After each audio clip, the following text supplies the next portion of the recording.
Welcome back to Wisdom of the Agility Leader. With us, we have Dr. Nicholas Horney. Nick, your second question. What makes your model unique during this COVID-19 phase of ours here? And do you provide consulting and training virtually, I assume?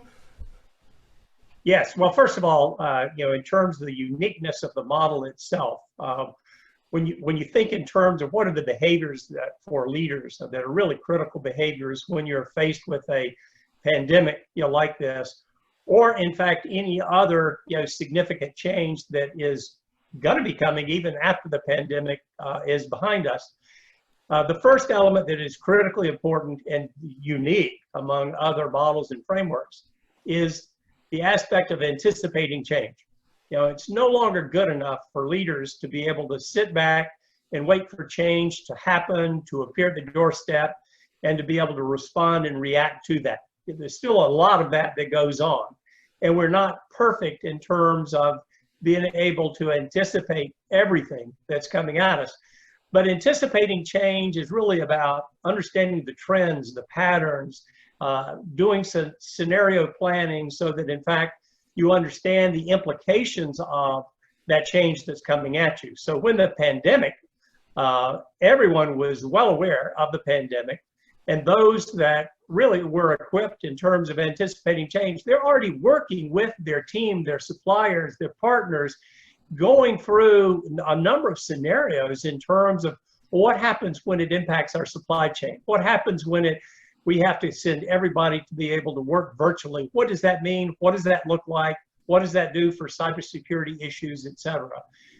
We did, and we have been doing work with clients for a number of years virtually. It even begins with some of the virtual work we do in terms of virtual assessment that we do, leadership assessment that we have.